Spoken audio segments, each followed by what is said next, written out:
ईश्वर परमात्मा की असीम कृपा से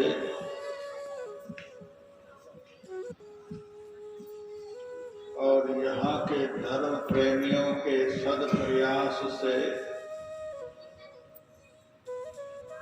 2 दिनों का सत्संग कार्यक्रम यहाँ आयोजित हुआ है।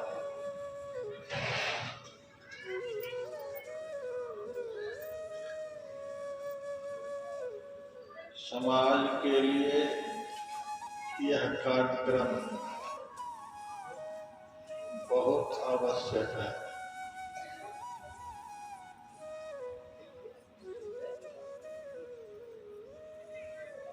ऐसा कार्यक्रम समाज के बीच में नहीं होता रहेगा तो समाज के लोग सुख से नहीं रह पाएंगे, शांति से नहीं रह पाएंगे। संसार के सब कुछ रहने पर भी सदैव परेशान रहें।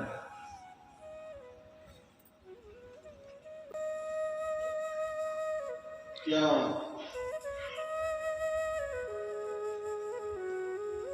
यह सत्संग जो है आत्मा का भोजन है।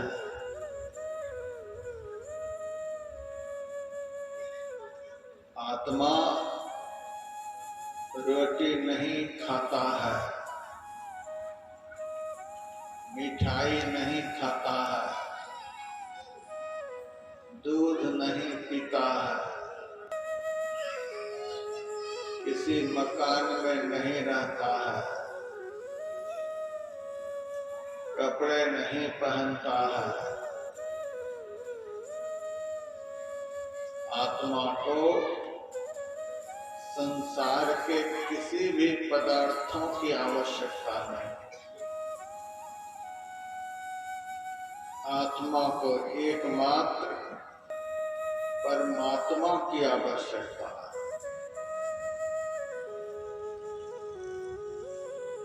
शरीर को संसार की आवश्यकता है और शरीर में रहने वाले को संसार बनाने वाले परमात्मा की आवश्यकता है।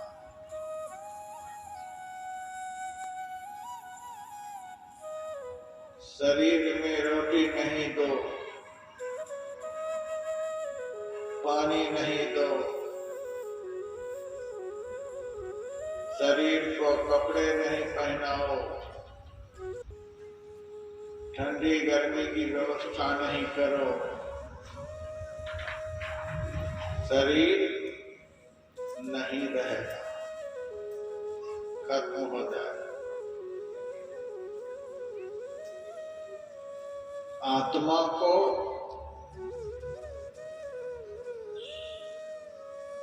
सत्संग नहीं सुनाओ, आत्मा से भजन नहीं कराओ, तो आत्मा की दुर्गति हो जाए।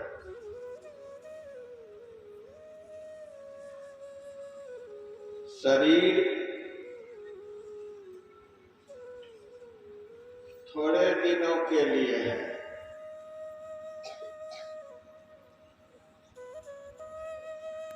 किसी का शरीर माता के पेट में ही खत्म हो जाता है, मरा हुआ बच्चा ही पैदा होता है। कोई जन्म लेकर मर जाता है, कोई 2 साल में, कोई 5 साल में, कोई 20 साल में, कोई 60 साल में। अब तो 100 साल तक जीना बहुत मुश्किल है।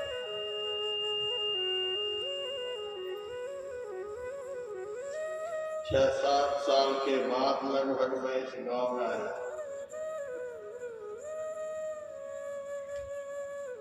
और मैं करीब करीब इस गांव के सब लोगों को पहचानता हूं। कुछ लोग आज हमको दिखलाई दे रहे हैं और कुछ लोग नहीं दिखलाई दे रहे हैं। कुछ लोग यहाँ पंडाल में बैठे हैं तो कुछ लोग ऊपर चले गए, शरीर छोड़कर चले गए। शरीर का जीवन थोड़े काल के लिए होता है। कितना भी शरीर को खिलाओ पिलाओ, ऐसो आराम में रखो, यह थोड़े काल के, सब दिन नहीं रहे। और शरीर में रहने वाला जो है वह है आत्मा। आत्मा का जीवन कितने दिनों के लिए है? सब दिन के लिए। आत्मा कभी मरता नहीं है, यह शाश्वत है, यह नित्य है। हम लोग थोड़े दिनों तक रहने वाले शरीर के लिए न जाने कितना कितना क्या क्या करते हैं, तो भी इसको रख लेंगे, नहीं रख पाएंगे। जैसे बर्फ को गलने से कोई बचा नहीं सकता है, वैसे ही शरीर को मिटने से कोई बचा नहीं सकता, नहीं रख पाए।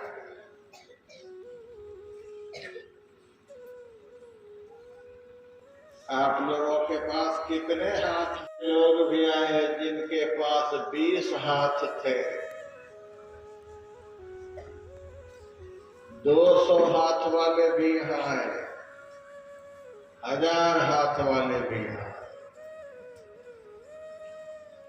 20 हाथ वाले का नाम तो सुने ही होंगे, रावण। और 200 हाथ वाले का भी नाम सुने होंगे, बानासुर। 1000 हाथ वाले का नाम भी जरूर सुने होंगे, सहस्त्रार्जुन।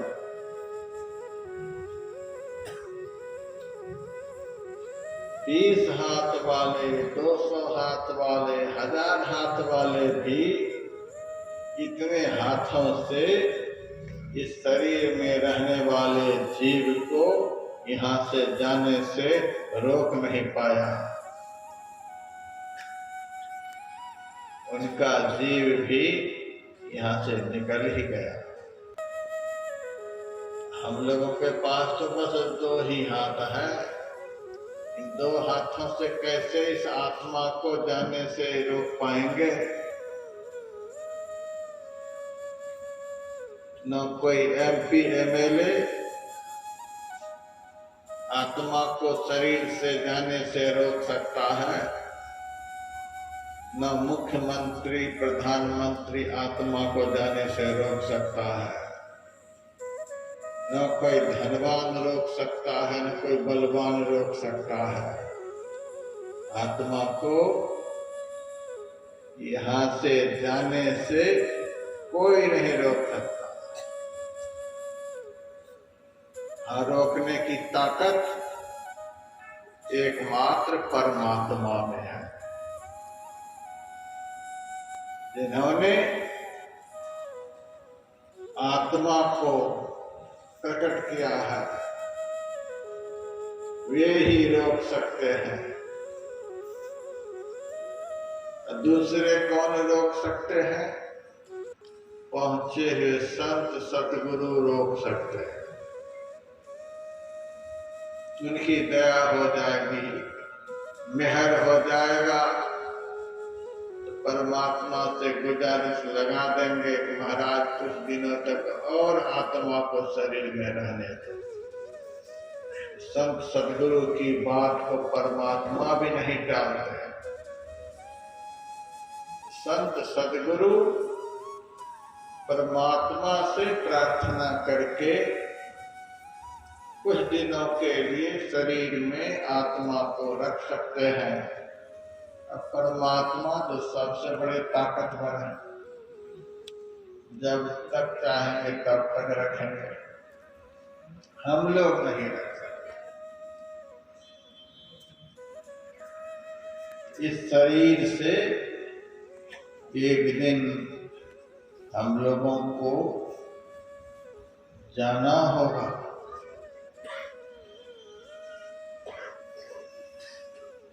किसी के कहने से भी हम नहीं रह पाएंगे, जाना ही पड़ेगा। सब कुछ छोड़ करके जाना पड़ेगा। बहुतों को जाते हुए आप लोगों ने देखा होगा, कुछ ले गया, सब कुछ छोड़ करके ही गए। जिस घर को छोड़ कर गए, उस घर में दोबारा नहीं आ पाए। जिस परिवार को छोड़कर गए उस परिवार को देखने के लिए दोबारा नहीं आ सके। कहाँ चले गए न उनको पता न परिवार वालों को पता। तो मेरे कहने का अभिप्राय, एक दिन हम लोगों को यहाँ से जाना होगा, सब कुछ छोड़कर जाना होगा और लौटकर इस घर परिवार को देखने के लिए नहीं आना होगा, सदा सदा के लिए जाना होगा। कहाँ जाएंगे, कहाँ जन्म लेंगे, किस स्थिति में रहेंगे, कुछ पता नहीं। 10, 20, 50, 100 साल के लिए जो शरीर है, उस शरीर के लिए हम लोग कितनी व्यवस्था करते हैं। बढ़िया से बढ़िया घर बनाते हैं शरीर के लिए, जो नहीं रहेगा उसके लिए बढ़िया से बढ़िया खाने पीने की व्यवस्था किसके लिए करते हैं, जो नहीं रहेगा उसके लिए। बढ़िया से बढ़िया कपड़े की व्यवस्था किसके लिए करते हैं, उसके लिए जो नहीं रहेगा। हम लोग सारी व्यवस्था किसके लिए करते हैं, जो नहीं रहेगा उसके लिए। लेकिन अपने लिए क्या करते हैं? अभी जो थोड़ी देर के लिए आप लोग यहाँ सत्संग में बैठे हैं, ये अपने लिए कर रहा है। यह काम अपने लिए। और यहाँ के हमारे बहुत सत्संगी भाई बहन हैं जो मेरे से दीक्षा भी लिए हुए हैं।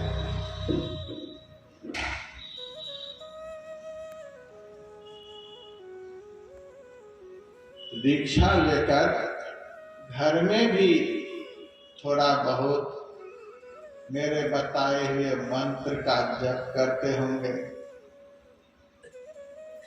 ध्यान भी लगाते होंगे। जितनी देर आप लोग घर में जाप करते हैं, ध्यान करते हैं, स्तुति प्रार्थना करते हैं, उतनी देर के लिए अपने लिए करते हैं। सत्संग करना और ईश्वर का भजन करना, यह कर्म अपने लिए और बाकी कर्म इस शरीर के लिए है।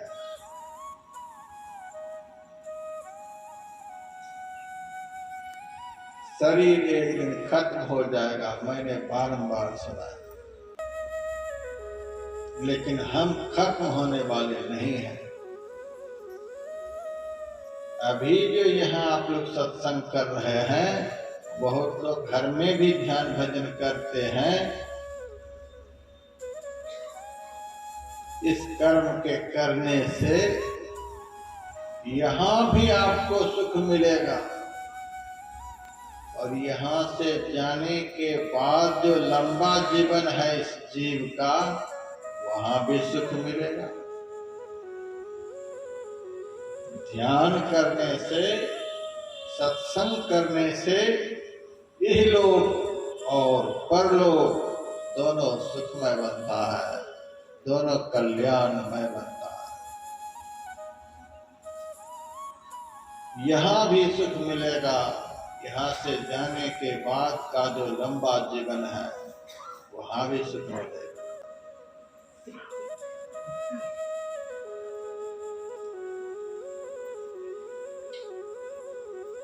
मैं प्रतिदिन स्नान करके सूर्योदय से पहले ही बहुत दूर तक टहलने के लिए जाता हूं। एकाध लोग भले हमको देखे होंगे, नहीं तो कोई नहीं देखे होंगे। इतने सवेरे लगभग 2 किलोमीटर तक टहलने के लिए गए। टहल कर जा रहे, एकाध लोग रास्ते में मिले, नहा धो करके गए थे। आदमी तो एक दो मिले, लेकिन रास्ते में दो चार सियार भी दिखलाई दिए, कुत्ते दिखलाई दिए, बिल्ली दिखलाई दी।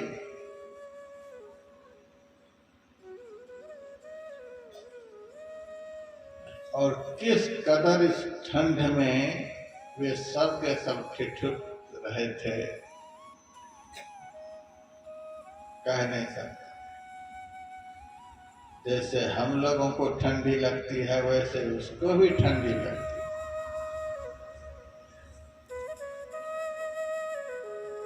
लेकिन उनकी देह पर कोई कपड़े नहीं, उनको रहने के लिए कोई आरामदेह घर नहीं, उनको कोई पानी देने वाला नहीं, उनको कोई रोटी देने वाला नहीं। किस कदर रात में भी परेशान रहते हैं, आकुल व्याकुल रहते हैं। वह भी एक शरीर ही है। वह शरीर किसको मिला है? कुत्ता का शरीर, सियार का शरीर, बिल्ली का शरीर, गधा का शरीर, बैल का शरीर, और भी बहुत तरह के शरीर हैं। धर्म ग्रंथों में तो 84 लाख प्रकार के शरीर की चर्चा है। ये सब जो शरीर हैं किसको मिले हैं? इस तरह के शरीर में जाकर कौन जीव दुख भोगते हैं? जिस जीव ने मानव शरीर को पाकर सत्संग नहीं किया है, जिस जीव ने मानव शरीर को पाकर भगवान का भजन नहीं किया, जिस जीव ने मानव शरीर को पाकर शुभ कर्म नहीं किया,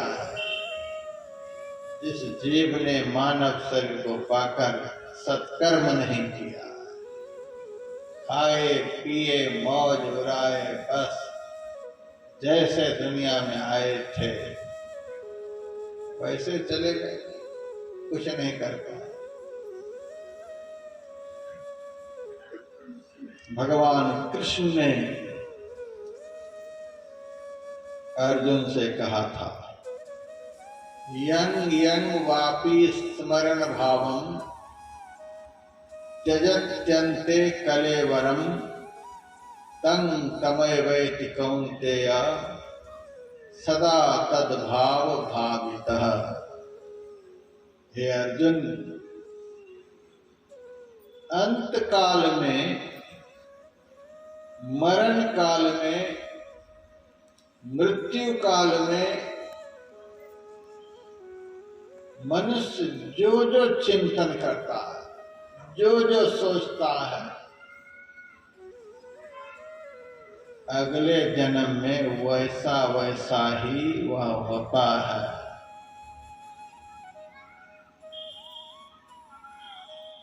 मरण काल में जो जो सोचता है, जो जो चिंतन करता है, जो जो भाव मन में उदित होता है, वही वही वह आगे जाकर के होता है।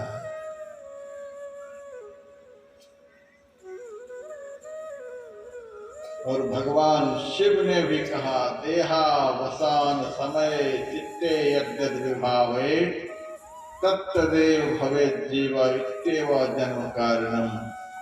देह त्याग के समय जीव जो जो भावना करता है वही वही वह होता है, यही जन्म का कारण है। अंत काल में जैसी भावना होगी आगे वैसा ही जीवन मिलेगा।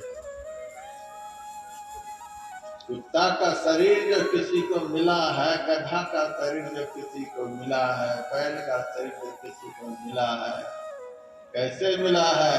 अंत काल के चिंतन के अनुरूप मिला है। अच्छा चिंतन नहीं हुआ होगा, इसीलिए आप नींद से मनुष्य शरीर के अलावे दूसरे शरीर में में जी रहे हैं, तो आप हमारा 6 दिन का शिविर कीजिए और बिना दवाई के ठीक हो सकते हैं, पूरी तरह ठीक हो सकते हैं। राजस्थान में ध्यान कैसे करें, मन को कैसे विचारों से मुक्त करें, एक बहुत बड़ी भक्ति ध्यान शिविर आप ऑनलाइन रजिस्ट्रेशन कर सकते हैं, जिसका नाम हम कैसे स्वस्थ रहें। हमारी किताब एम्पावर माइंड एंड फीलिंग्स आप उन्होंने कर सकते हैं या लिखा है, सेंटर से भी ले सकते हैं। आपकी सुविधा के लिए सभी रहे वासना द्रव्य मझारा, जन्मय नाग होय पुनिकारा। अंत समय में जिसके मन में ऐसा होने लग जाता है कि हमारी अलमारी में इतने पैसे हैं, बैंक में इतने पैसे जमा हैं, इस कंपनी में मैंने इतने पैसे लगाए हैं, अमुक आदमी के पास हम इतने पैसे दे रखे हैं, अब तो हम यहाँ से चले, उस पैसे का अब क्या होगा, कौन उस पैसे को भोगेगा। अंत काल में धन दौलत का चिंतन होने लग गया और वही चिंतन करते करते आदमी मर गया। अब उस आदमी को शरीर कौन सा मिलेगा? सहजोबाई कहती है, जन्मय नाग होय पुनिकारा, सांप का शरीर मिलेगा।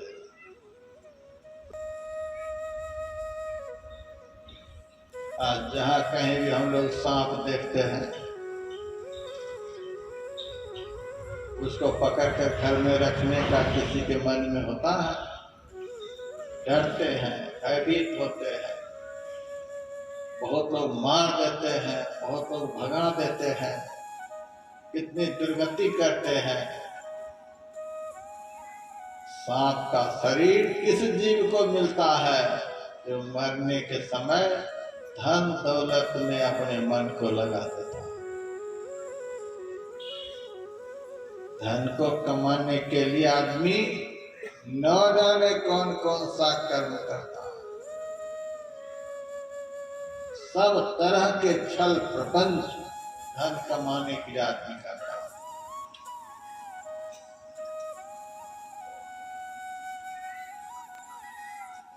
एक एक जमीन को 10-10 आदमी के हाथ में बेच देता है।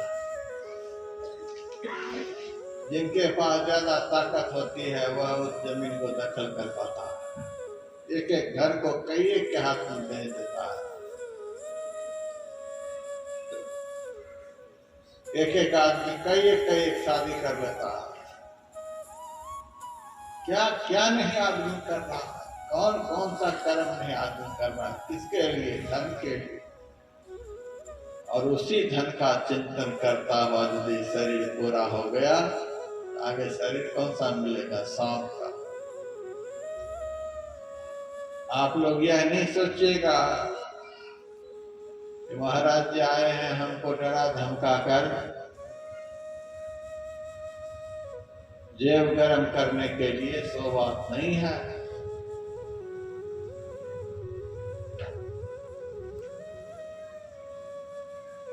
संत वचन पलटे नहीं, पलट जाए ब्रह्मांड।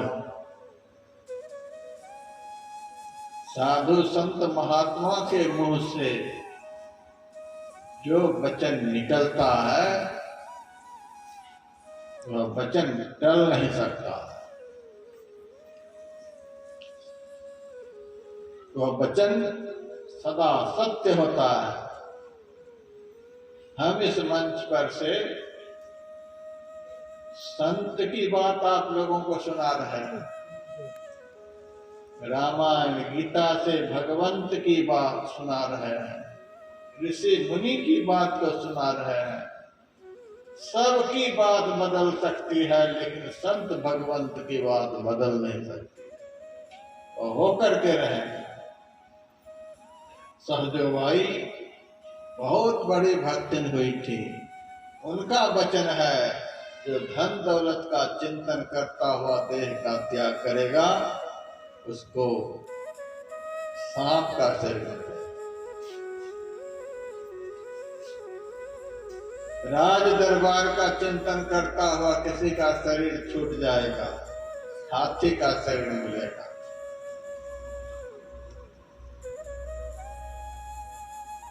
लड़के बच्चे का चिंतन करता हुआ जो शरीर का त्याग करेगा, धोबी के घर में गधा बनेगा।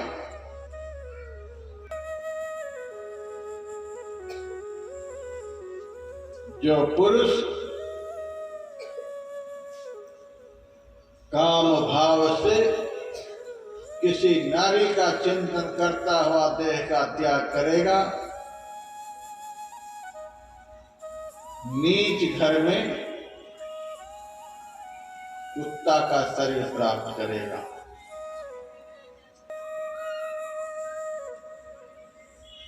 जो नारी मलिन भाव से पर पुरुष का चिंतन करती हुई देह का त्याग करेगी, निकृष्ट घर में कुत्ती बनकर पैदा लेगी। बढ़िया घर मकान का चिंतन करता हुआ कोई देह का त्याग करेगा, चूहा बन करके उस घर में जन्म लेगा। बहुत लंबा लिस्ट दिया, अंत काल में कैसा चिंतन होने से कैसा शरीर मिलता है, कैसा चिंतन होने से कैसा शरीर मिलता है। आज दुनिया में बहुत तरह के शरीरों को जो देखते हैं, उन शरीरों का कारण अंत काल का चिंतन है। अंत काल तो एक न एक दिन सबका आएगा, सबका अंत काल एक दिन होगा। तो जैसा चिंतन अंत काल में होगा, वैसा ही शरीर मिलेगा।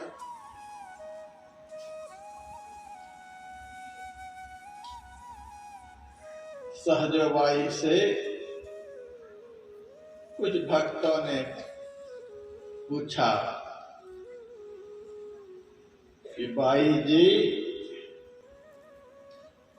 अब मुझे आप यह बताओ कि अंत काल में कैसा चिंतन होने से, किस चीज का चिंतन होने से मनुष्य का शरीर मिलता है। जीव को मनुष्य शरीर दिलाने वाला कौन सा चिंतन है? सहजबाई कहती हैं, साध संगत की वासना जा घट परगट हो, मानुष जन्म सत्संग मिले भक्ति परापत हो। अंत समय में किसी के मन में ऐसा चिंतन हो जाए, कहा रहमतगंज में सत्संग चल रहा है, लेकिन हम ऐसे अभागे जो सत्संग में भाग नहीं ले पाए। बहुत लोग आनंद लेते होंगे, हम नहीं भाग ले सके, हम तो अब जा रहे हैं। इस सत्संग का अंत काल में चिंतन भी हो जाएगा और शरीर पूरा हो जाएगा, दूसरा शरीर नहीं मिलेगा, उसको मनुष्य का शरीर मिलेगा। देखिए आप लोग कितना बड़ा काम कर रहे हैं। मनुष्य जीवन प्रदान करने वाला, देव दुर्लभ शरीर को दिलाने वाला यदि दुनिया में कोई सबसे बड़ा चिंतन है वह सत्संग का चिंतन है।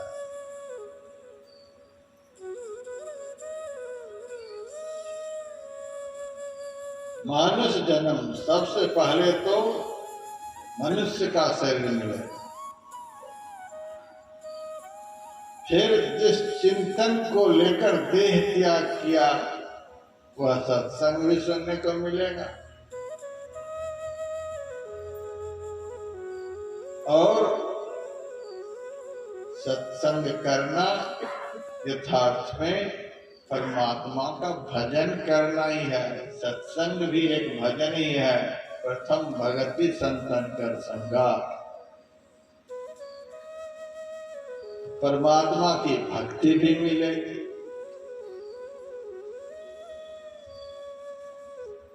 एक तीर कोई छोड़े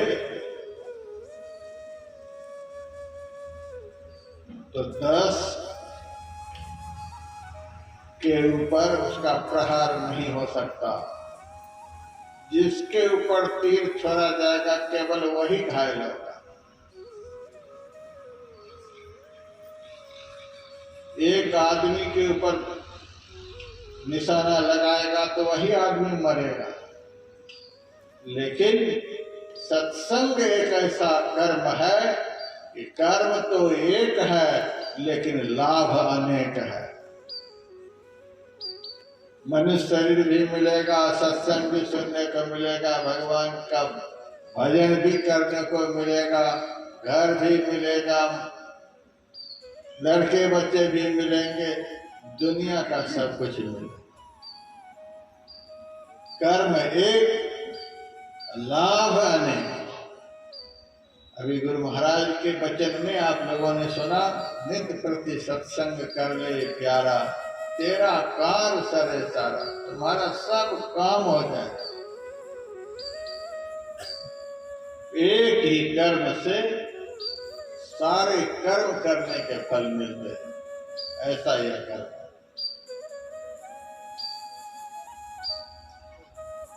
आप खेतों में जाकर काम करिए, दिन भर काम करते रहिए, आपसे कौन लोग खुश होंगे? दिन भर खेतों में काम करिए, इससे कौन कौन खुश होंगे? आपके घर के लोग खुश होंगे। हमारे मालिक गए हैं खेतों में काम करने को, दूसरे घर के लोग खुश होंगे? नहीं होंगे। आप दफ्तर में जाकर काम करें, कौन आपसे खुश होंगे? आपके घर के लोग खुश होंगे। दफ्तर में गए हैं काम करने के लिए, वहां से माल लेकर आएंगे। आप व्यापार कीजिए, कौन खुश होंगे? आपके घर के लोग खुश होंगे। सब नहीं खुश होंगे। आज तो दूसरे को खुश देख करके बहुत लोग खुश नहीं हो पाते हैं। दूसरे की खुशी को भी बर्दाश्त करने के लिए बहुत लोग तैयार नहीं। बहुतों की खुशी भी बर्दाश्त नहीं हो रही है। ये क्यों इतने खुश हैं? क्यों इतने परेशान हैं? क्यों इतने मजे से खा पी रहे हैं? क्यों इतने प्रसन्न हैं?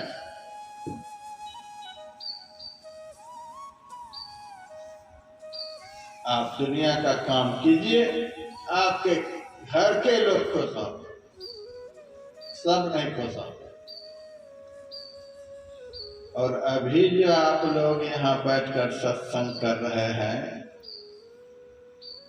इस सत्संग के करने से कौन कौन खुश होते हैं? कौन कौन खुश होते होंगे? यह पता है आप लोगों को? बैठ करके आप लोग यहाँ सत्संग कर रहे हैं, आपके यहाँ बैठकर सत्संग करने से कौन कौन से खुश हो रहे हैं? धर्म ग्रंथों में लिखा हुआ है, मोदंत पितरो, आपके बाप दादे जितने पूर्वज मरकर चले गए हैं, जहां कहीं भी होंगे, आज आपको सत्संग करते हुए, सत्संग सुनते हुए देख करके आपके सारे पूर्वज खुश हो रहे हैं। क्यों खुश हो रहे हैं? अब मेरा कल्याण हो जाएगा। सत्संग तो आप सुन रहे हैं, लेकिन आपके जितने पूर्वज मरकर भी चले गए हैं, इस कर्म के करने से आपका भी कल्याण और उनका भी कल्याण। जिस वंश में आपने पैदा लिया है, उस वंश को भी पवित्र कर देने वाला यह कर्म है। मोदंती पितरो, आपके सारे पितर आज आनंदित हो रहे हैं। नृत्यंति देवता, स्वर्ग के देवता आज आप लोगों को सत्संग में बैठा हुआ देखकर खुश हो। सनाथा चायम भूर्भवती, और जिस धरती माता की गोद में अभी आप लोग बैठे हुए हैं, यह धरती माता भी आज खुश हो रही है।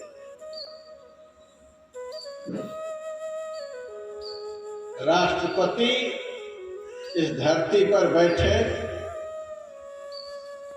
धरती माता को कोई खुशी नहीं, अरे बैठा है।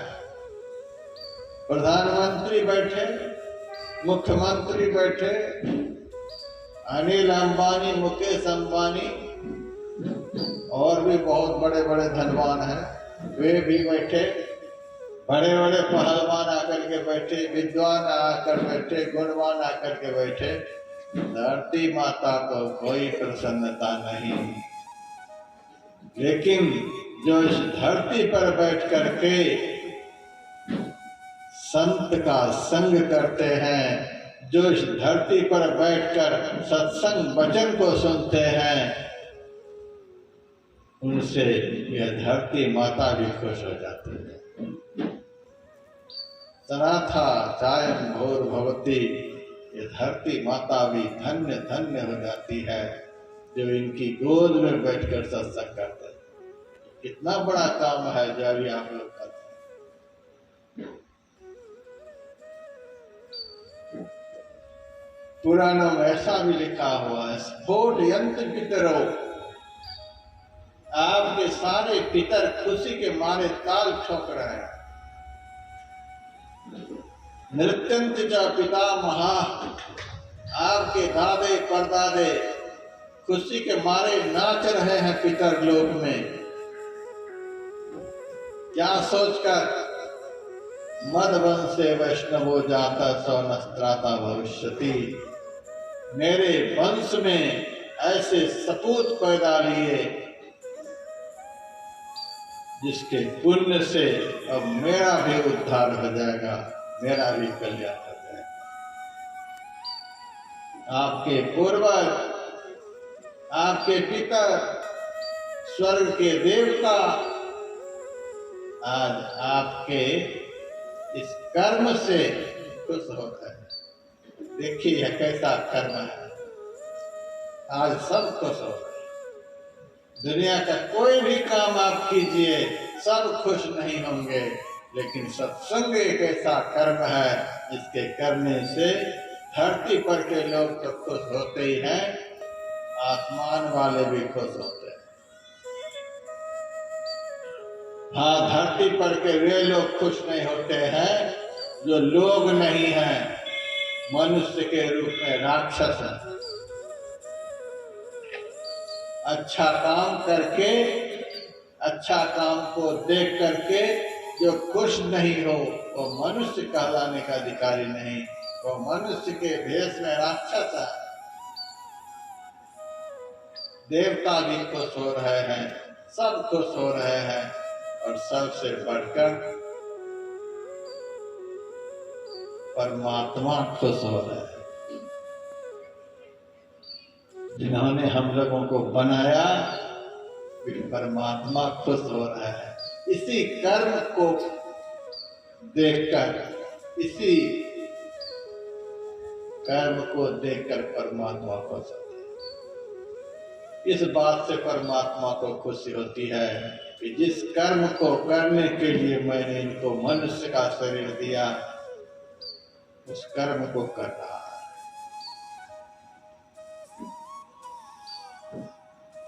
ब्रह्मानंद स्वामी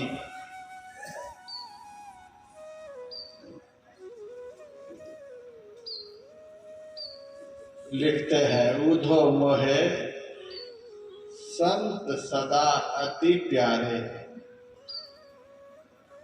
मैं संतन के पीछे जाऊं, जहां जहां संत पधारे। संत के पीछे पीछे मैं जाता हूं, जहां जहां संत जाते हैं। तो संत किस लिए कहीं जाते हैं? रोटी खाने के लिए नहीं, संत जाते हैं समाज का कल्याण करने, कल्याणकारी वचनों को सुनाकर समाज का कल्याण करने के लिए जाते हैं। भगवान को, परमात्मा को सत्संग से बड़ा प्रेम है। जहां सत्संग होता है वहां परमात्मा होते हैं। कबीर साहब कहते हैं, जहां संत मेरो गुण गावे, तहां करो मैं वासा। 68 तीर्थ संत के चरणन कोट गया ओ काशी। क्या क्या नहीं भगवान ने कहा। जहां संत मेरो गुण गावे, तहां करो मैं वासा। जहां संत महात्मा मेरा गुणगान करते हैं, हे नारद, मैं वहीं पर निवास करता हूं। आज आप लोगों को सत्संग करते हुए देखकर, सत्संग में बैठे हुए देखकर परमात्मा खुश हो रहा है। परमात्मा जिनके ऊपर खुश हो जाएंगे, सारी दुनिया नाराज होकर के भी क्या बिगाड़ लेंगे? कुछ नहीं बिगाड़ सकते। ऐसा कर्म आप लोग अभी कर रहे हैं, जिस कर्म के करने से दुनिया में आपका कोई भी कुछ नहीं बिगाड़ सकता।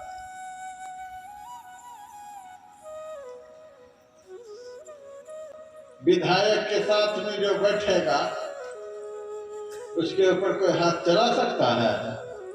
अरे विधायक आदमी है। एमपी के साथ में जो बैठा हुआ होगा, उसके ऊपर कोई हाथ चला सकता है? बहुत बड़ा लीडर के साथ में बैठा हुआ है। मुख्यमंत्री प्रधानमंत्री के साथ में जो बैठा हुआ है, उनके ऊपर कोई हाथ चला सकता है? बहुत बड़ा लीडर का आदमी है, बहुत बड़ा लीडर के साथ में बैठा हुआ है, कोई हाथ नहीं चला सकता। इस दुनिया के भी बहुत बड़े आदमी के बगल में कोई बैठता है तो उसके ऊपर कोई हाथ नहीं चला सकता है। और जब परमात्मा के साथ में बैठा हुआ है, उनकी तरफ कौन गलत निगाह डाल सकता है? उनका कौन दुनिया में बुरा कर सकता है? सत्संग में बैठना, परमात्मा के साथ में बैठना। जहां संत मेरो गुण गावे, तहां करो मैं वासा। हे नारद, संत महापुरुष जहां मेरा गुणगान करते हैं, मैं वहीं पर निवास करता हूँ। यहाँ पर परमात्मा का निवास है और आप लोग परमात्मा के साथ में बैठे, इसीलिए तो इतनी शांति है। नहीं तो आजकल देखिए जाकर 2 आदमी घर में नहीं, फिर भी परेशान है, और तो अकेले में परेशान है। हम तो दुनिया घूमते हैं, 2-4 लोग घर में हैं, सब परेशान हैं, सब बेचैन हैं, कहीं शांति नहीं है। यहाँ पर इतने सारे लोग बैठे हैं, यहाँ तो कम लोग बैठे हैं। मेरे कार्यक्रम को, मेरे महाधिवेशनों को यहाँ के जो लोग देखे होंगे उनको पता होगा कि जहाँ तक दृष्टि जाती है वहां तक लोग होते हैं, लाखों लाख की भीड़ होती है, और उतनी भीड़ में भी ऐसी ही शांति रहती है। इतनी शांति सत्संग में बैठने से क्यों?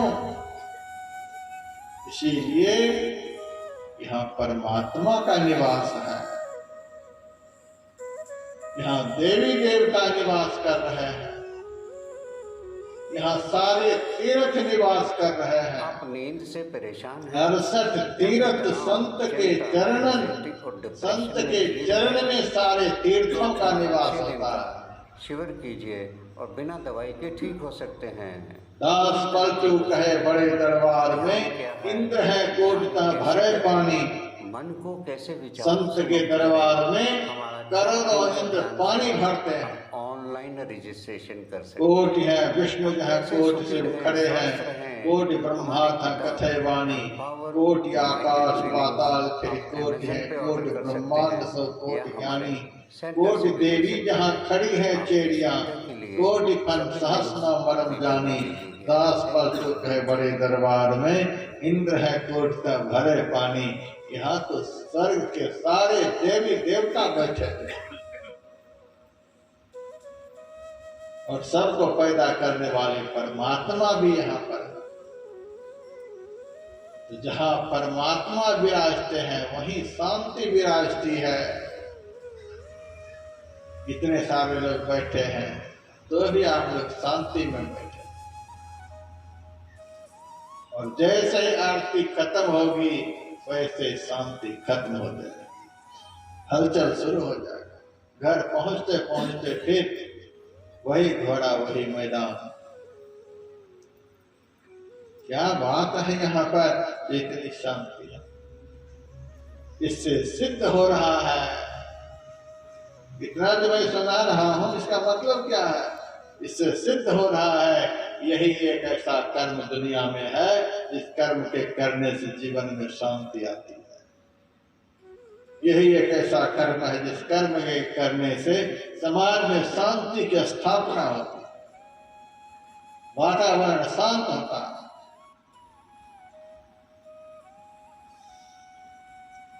मैं एक जगह गया था सत्संग करने के लिए। कुछ लोगों ने मेरे से पूछा आप यहाँ किस लिए आए हैं? मैंने कहा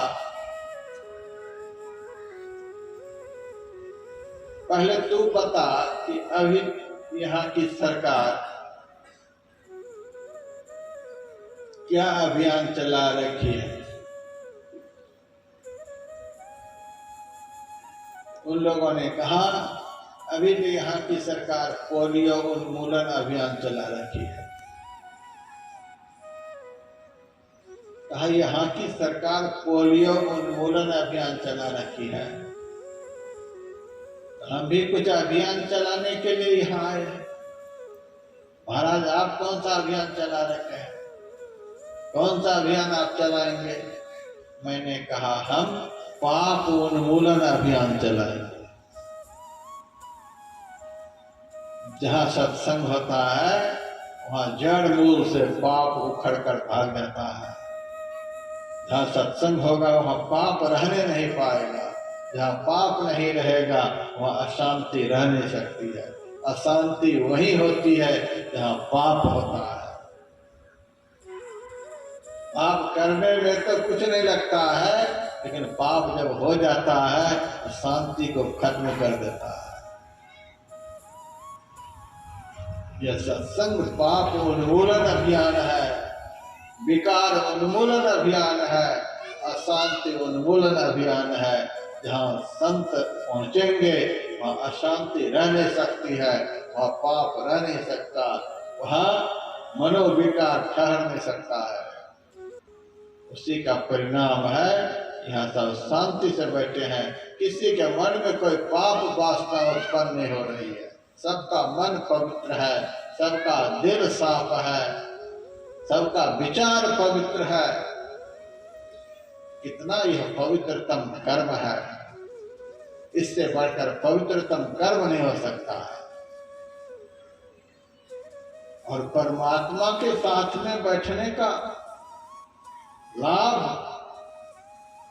परमात्मा के साथ में बैठे हैं, यहाँ परमात्मा विराजमान है, इससे बढ़कर क्या हो सकता है। परमात्मा के बगल में बैठने का लाभ आपको कहाँ मिलेगा, सत्संग में ही मिलेगा और कहीं भी नहीं मिलेगा।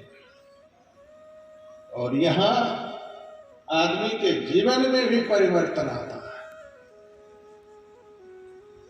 बड़े से बड़े मंदिर में लोग चले जाते हैं, पूजा पाठ कर लेते हैं, घर आ जाते हैं और फिर से जो सब कर्म करते रहते हैं वही सब करने में लग जाते हैं, कोई परिवर्तन नहीं होता। मंदिर में जाने से कोई परिवर्तन नहीं होता है। और भी जितने मजहब के धार्मिक स्थल हैं, वहां जाने से आदमी में कोई परिवर्तन नहीं होता, जाता है आता है, जाता है आता है। बड़े बड़े तीर्थ में लोग जाते हैं आते हैं, कोई परिवर्तन नहीं होता है। आदमी जो सब कर्म करते रहता है वही सब करते रहता है, छूटता कुछ भी नहीं है।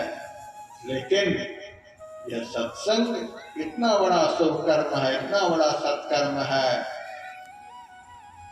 कि जिसके करने से आदमी के जीवन में महापरिवर्तन होता है।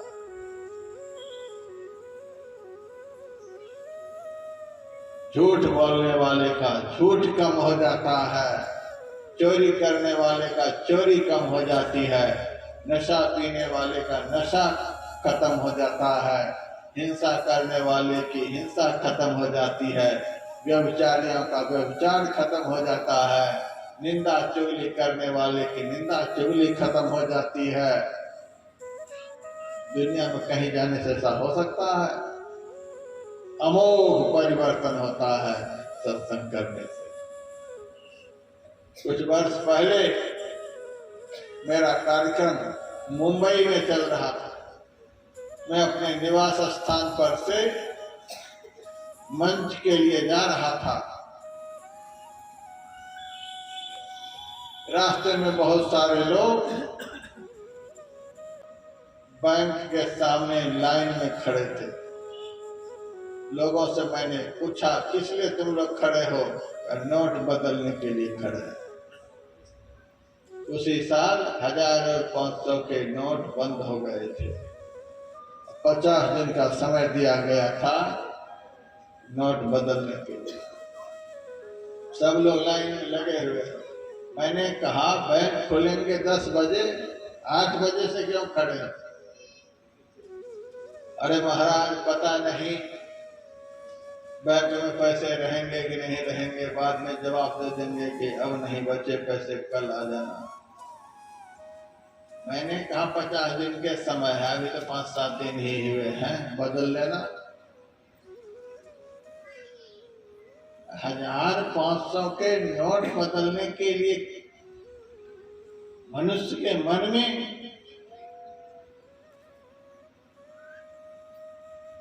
कैसी भावना है, कितनी जल्दी यह हो जाए। मैंने कहा 1500 के नोट बंद हो गए हैं, 100 के नोट, 50 के नोट, ये सब तो चल ही रहे हैं, उसे काम चला लेना। नहीं महाराज, कुछ पैसे हमारे पास है, उसको बदलना है। मैंने कहा 10 बजे बैंक खुलेगा तब बदल लेना, अभी ठंड में काहे के लिए खड़े हो? 2 घंटे समय पड़े हैं, चलो मेरा प्रवचन होगा, 2 घंटे सत्संग चलेगा, सत्संग में बैठना, आराम से बैठना, उसके बाद आकर के नोट बदल लेना। तब एक आदमी ने कहा यहाँ खड़े रहेंगे तो नोट बदल जाएंगे, वहां सत्संग में बैठने से क्या बदल जाएगा? मैंने कहा रे नीच, यदि सत्संग में आकर के बैठेगा तो तुम्हारा जीवन बदल जाएगा, तुम्हारा विचार बदल जाएगा, मन बदल जाएगा, स्वभाव बदल जाएगा, तुम्हारे जीवन की दिशा और दशा बदल जाएगी। यदि अपने जीवन को बदल लेना चाहते हो, परिवर्तित कर देना चाहते हो, सत्संग में आकर के बैठो। यहाँ आने से सब कुछ बदल जाता है। जो गा सत्संग में सो बिगड़ा जाए, सो बिगड़ा जाए। फूल संग बास समाना, ज्ञानी के संग पड़ा ज्ञान मूर्ख ने जाना। ज्ञानी के पास जाकर के मूर्ख लोग बैठ जाएंगे, क्या होंगे? एक दिन ज्ञानी बन जाए। ज्ञानी के संग पड़ा ज्ञान मूर्ख ने जाना। पारस के प्रसंग बिगड़ का लोहा जाई, लोहा से भाकनक अपनी जाति गंवाई। पारस पत्थर का संसर्ग लोहा ने किया, लोहा से सोना हो गया। सरिता गई है बिगड़ मिली गंगा में जाई। साधा नदी का जल भी गंगा में मिल जाती है, गंगा बन जाता है। मले आटे पर संग काठ चंदन कहलाई, और चंदन वृक्ष के आसपास दूसरा पेड़ भी होता है जो अभी चंदन ही बन जाता है। पलटू काग से हंस भा और काग पछताए, जो का सत्संग में सो बिगड़ा जाए। कहने का भाव है कि जिस तरह से अज्ञानी व्यक्ति ज्ञानी के पास बैठ करके ज्ञानी बन जाता है,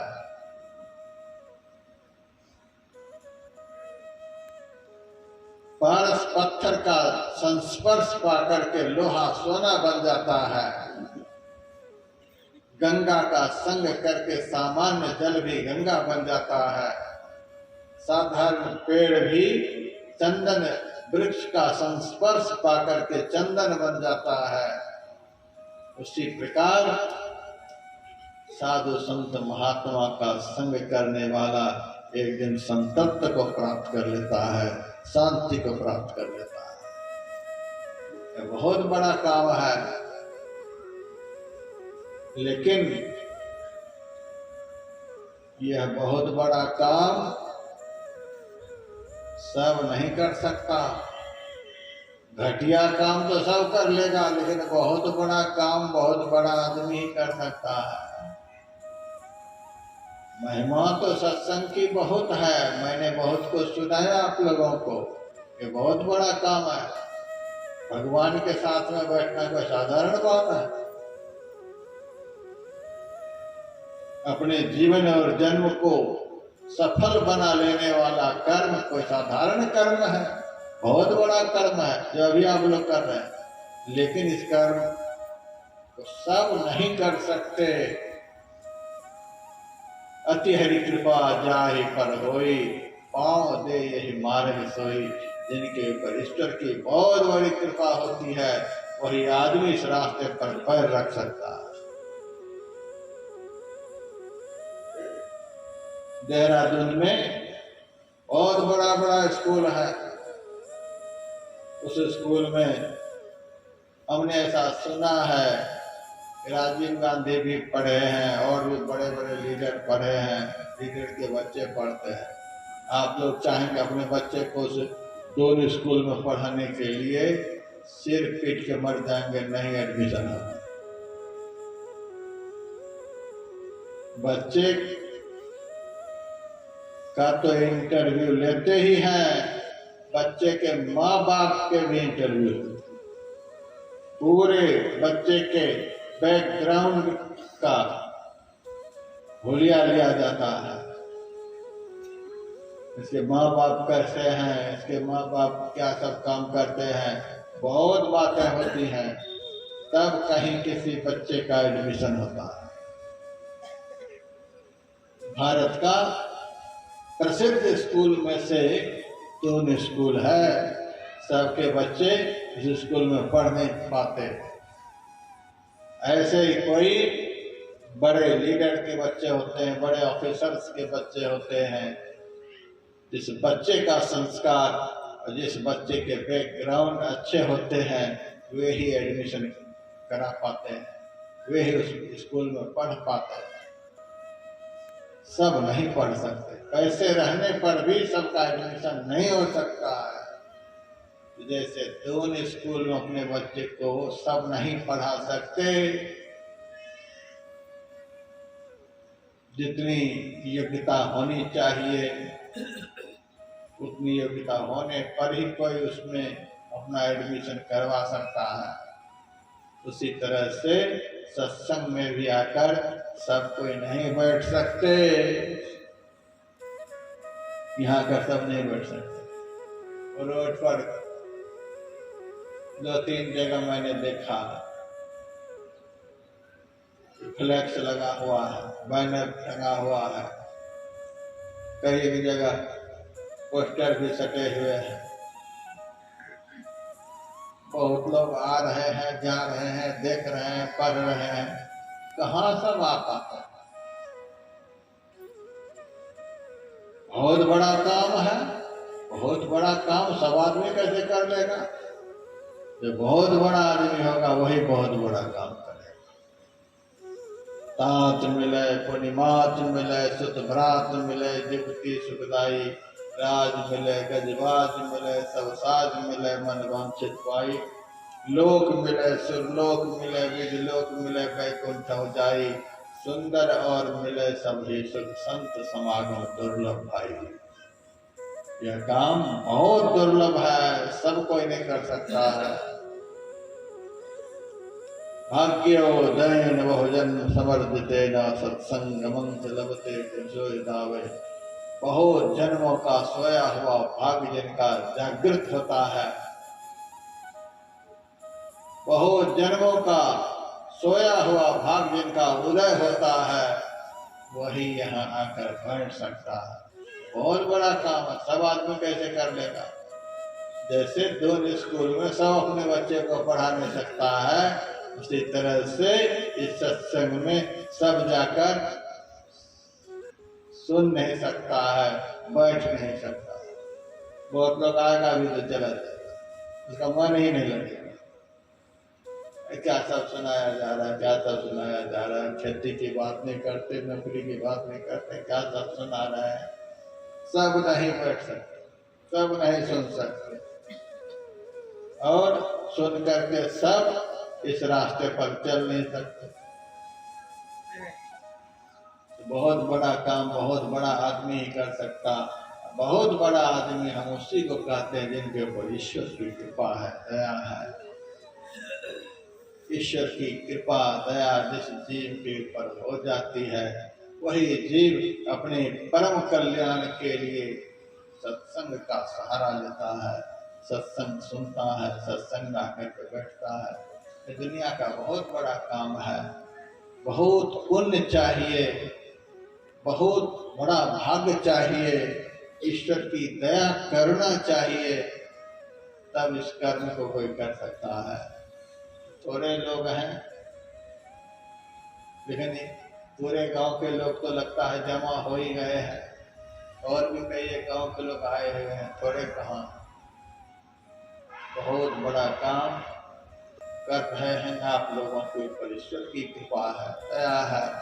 आप लोगों का किया हुआ पुण्य आज फलित हो गया है, तो यहाँ आकर के बैठे हैं।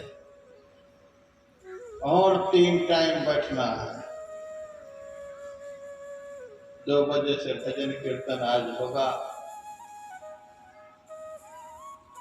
उसमें आइए। फिर लगभग 3 बजे से स्तुति प्रार्थना हम करेंगे, उसमें भी भाग लीजिए। उस वक्त भी थोड़ा सा सुनाया जाएगा, कल भी जो समय आप लोगों को सुनाया जाएगा। और इस सुनने का क्या महत्व है, अभी आप लोगों ने सब कुछ सुन लिया है। सब कुछ सुन लेने के बाद भी इस महत्व को जान लेने के बाद भी यदि इस कर्म से आप वंचित रह गए तो बहुत बड़ा दुर्भाग्य भी होगा। इसीलिए आज दोपहर में भी आप लोग आइएगा। ठंड का तो मौसम है ही, ठंड के मौसम में ठंड नहीं लगे, गर्म में गर्म नहीं लगे तो फिर अभी ठंड का मौसम है, ठंड लगना ही चाहिए। जितनी ठंडी बढ़ेगी गेहूं की फसल उतनी अच्छी होगी, बहुत लाभ होता। ठंड का मौसम है, ठंड लग रहा है, अभी ठंड लग रहा है तो आप चादर ओढ़ कर बैठे हैं, स्वेटर पहन करके बैठे हैं, गर्म कपड़े लाद करके बैठे हैं, टोपी पहन करके बैठे हैं, जुराव पहन करके बैठे, कितनी सुविधा में आप लोग बैठे। ठंड का समय है लेकिन भगवान ने इतना सुंदर शरीर दिया है कि सारी व्यवस्था से व्यवस्थित होकर के ठंड को मार करके बैठे हुए हैं। यदि सत्संग नहीं करेंगे, सत्संग नहीं करेंगे, ठंड ठंड कहकर सत्संग में आकर नहीं बैठेंगे, बिना सत्संग किए ही दुनिया से चले जाएंगे और मरने के बाद पानी का मगरमच्छ बन जाएंगे, तो वहाँ कौन आपको हीटर लगा देगा? वहाँ कौन आपको रजाई ओढ़ने के लिए देगा? मछली बन जाएंगे, कछुआ बन जाएंगे, गधा तोता बन जाएंगे, कौन चादर ओढ़ाने के लिए जाएगा? कौन स्वेटर पहनाने के लिए जाएगा? अभी ठंडी लग रही है, लाभ कितना है? ऐसा शरीर बारंबार मिलता रहेगा जिस शरीर में आप सारी सुविधा का लाभ ले सकते हैं और सत्संग किए बगैर ही दुनिया से चले गए, सारी सुविधा आपकी छीन ली जाएगी और दुर्गति के रास्ते पर आपको ढकेल दिया जाएगा। इसीलिए कितना भी कष्ट हो, कितना भी दुख हो, इस सुखदायक कल्याणकारक कर्म को छोड़ना नहीं चाहिए। और 2 ही दिनों के लिए तो है, तीसरे दिन तो ना हम मिलेंगे ना आप मिलेंगे। खूब इसका लाभ लेना चाहिए।